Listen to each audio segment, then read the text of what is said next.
I'm not sure where else to post this, so here goes. Be me, 19 wage cuck. Lived in western North Carolina my whole life, county borders Tennessee, so the view from my door is the Blue Ridge Mountains.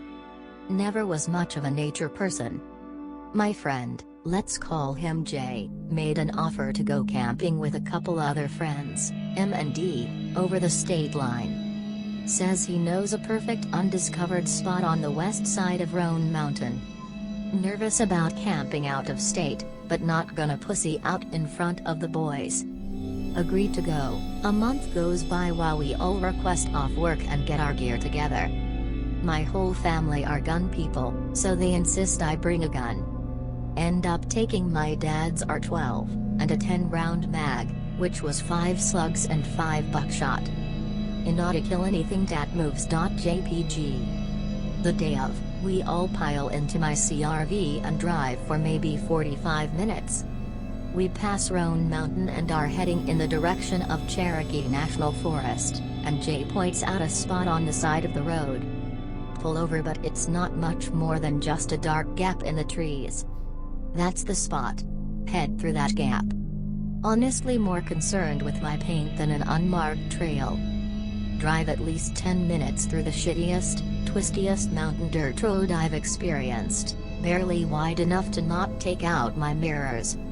Path comes to an abrupt stop in the middle of a small clearing, skid to a stop. Thank fuck for good brakes. Hop out of the car. Jay says something about leaving the car here, says we have to hike the rest of the way. God damn it, Jay. Bitch and moan, but grab my pack, my duffel bag, which has a sleeping bag and a hammock, and the shotgun. Close the car up. D and J are already heading towards another gap in the trees. M and I glance at each other and I show him my watch, 4:30, meaning we didn't have a whole lot of time to reach and set up camp before it started getting really cold. Should have mentioned this was in February, which in the Appalachians, means if it's not dumping snow, it's windy and single-digit cold on good days. Catch up to the others, walk in relative silence for another 10 minutes up and over these sloping hills. If you've ever been in deep forests, you know it's easy to get very lost because of this. Not pussying out, so don't voice my concerns. Get to another smaller clearing where Jay drops his stuff, maybe 25 feet in diameter, with pretty good tree coverage.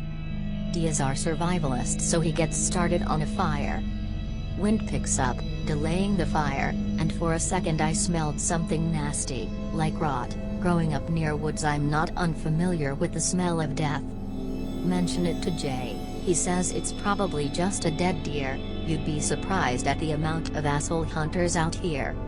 Can't help but picture a bear. We don't really have wolves here as far as I know, but the black bears can get pretty big, and they're not exactly scared of humans.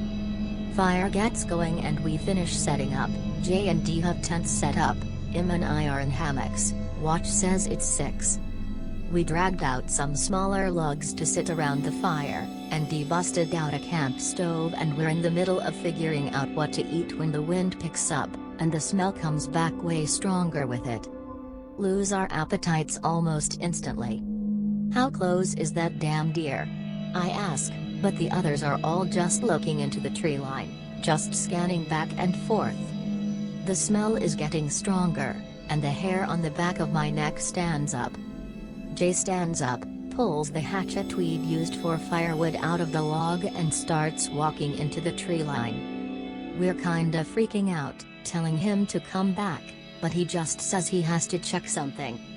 About 5 feet past the trees we lose sight of him, but can still hear the leaves and branches crunching as he walks. Maybe a minute later all the sound stops as a light snow starts to fall. This goes on for about 5 minutes, and after exchanging glances at M and D, I grab the shotgun and we all start calling out for Jay. The only sound is our voices for a while, and then I slowly start to hear crunching in the underbrush again, but coming from the direction of my car, not where Jay went into the trees. Tell them to shut up and level the shotgun in the direction of our entrance, clicking the safety off, and calling out, "Jay? Is that you?" The crunching is getting louder and closer, like someone was picking up speed. This R12 has a pretty strong light attached to a foregrip, so I flick it on. See Jay, with his head down, running like he was about to fall over. Re-engage safety, call out to him, "Jay? What the fuck, man?" He doesn't look up, but he does keep coming our way, stumbling and falling into the clearing a few seconds later. He's missing his jacket and the hatchet, and he's got a big tear down the back of his shirt. We pick him up and guide him to the side of the fire, looking at each other nervously and waiting for him to speak. Kneel down and put hand on his shoulder, and he flinches. He finally opens his mouth when I ask him again what happened, and says, "Is that you?" I was so confused by what he said I didn't notice D and M had started backing up. "What happened out there, Jay? Where's the hatchet?" He looks down at his hands for a few seconds, wiggling his fingers, and glances back up to me. "Where's the hatchet? What the fuck, man?" he mumbled. Holds straight up, says hatchet, and walks back into the tree line, the same way he did the first time. Only when he's leaving do I notice something bizarre. Through the tear in his shirt I can see his back. His bare back. D looks at me and says, "Did you see the tattoo?" "Yeah, I saw." The previous summer Jay had gotten a full back tattoo in honor of a girl he has since left. I remember it so vividly because we spent days trying to talk him out of it. Notice I haven't heard him walking through the brush like earlier, so flip my light on, pointing it towards where he walked into the trees. He's just standing there, maybe 10 feet from where he went in, with his head down and kinda shaking, not like a cold shiver but like a tweaker would do. Click the safety off my shotgun and chamber around. Watch him put his hand on a tree, leaning his weight on one arm, and I swear it looked like he was stretching. The wind picked up again, carrying a light flurry of snow. The rot smell was back, 10 times worse than before. When the snow cleared I noticed Jay was gone. Felt a sense of dread creeping over me, so I backed up towards the fire. D and M now in full panic mode, saying they saw something in the trees. Begin to notice that the crunching has returned and is circling our camp. Whatever it is has to be at a full sprint. Hear a voice from what sounded like 20 feet above us. "Is that you? What the fuck, man?" Swing the light up and see nothing but light snowfall, and immediately hear laughter echo from all directions at once. It sounded like 20 or 30 people all harmonizing with laughter, if that makes any sense. A tree branch behind me snaps loudly, and I spin around and unload a slug into a tree. The laughter returns, but it's from the other side of the camp. As I turn, I notice I'm alone in the clearing. D and M just vanished without a sound. Really freaking the fuck out now. Fuck this shit _I_mount.mp4. Fuck the supplies. I grab my pack and sling it onto my back and begin booking it towards where my car was. It was a 10-minute walk to the camp, so it should have been way shorter at a full sprint, but I ran for 20 minutes before skidding to a stop, realizing I was now lost and more than likely fucked. Notice that I haven't heard any noises other than my breathing and footsteps.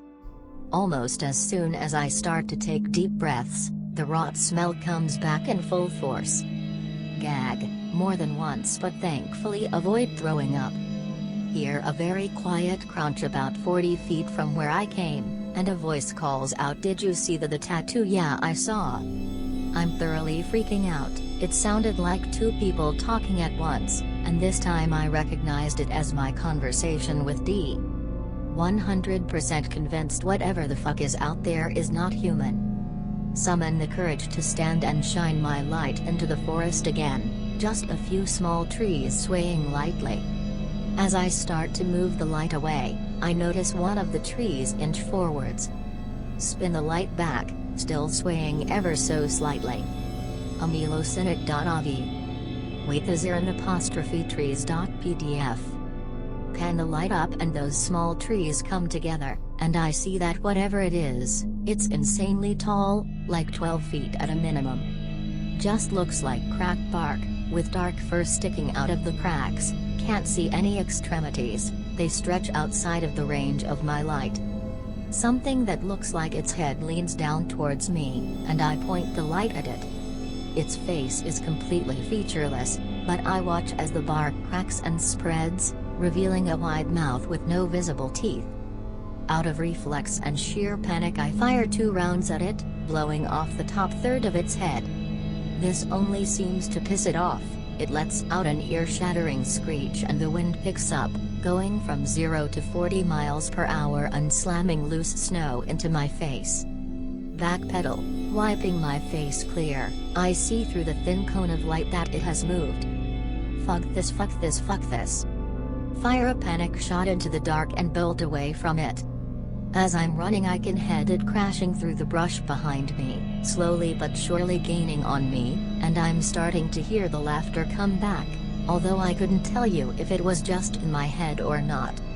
My light glints off something about 50 feet ahead of me, and passing it back over confirms it, glass. Meaning either my car or a cabin. Summon all my remaining strength and run with full speed at it, recognizing it as my car through the brief flashes of light. The sounds behind me are getting closer and louder, like it's running on all fours. As I'm 20 feet from the car, the headlights flash on and I hear a loud, deep screeching behind me as the sounds of pursuit stopped. Clear the last 20 feet and leap inside my backseat, thank fuck it was unlocked. Sit up, panicking and C.D.M. sitting in the front seats staring at me with major concern.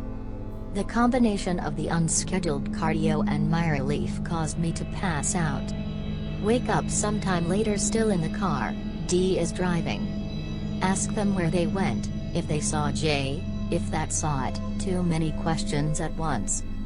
They look at each other, obviously confused, and M says, well, dude, you told us to meet you back at the car, what the hell took you so long? Want to respond with a what the fuck? But decide against it, apologizing instead. We get all the way back home before I ask about J.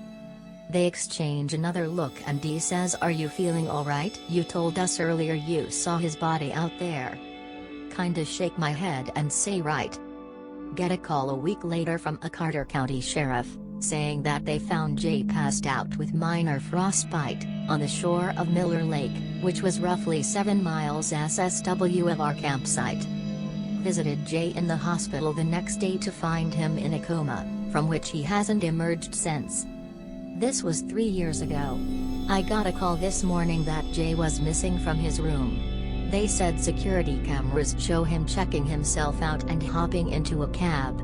They assume he just made some miracle recovery, and while they are upset at his leaving, they weren't nearly as freaked out as I was when I heard. I've been hearing very quiet knocking on my walls for an hour or so now. Any advice would be greatly appreciated. I have only ever read stories about this kind of shit. I don't know any Native Americans near me that might be able to help, and I can't exactly go to the cops and tell them a cryptid stalked my ass.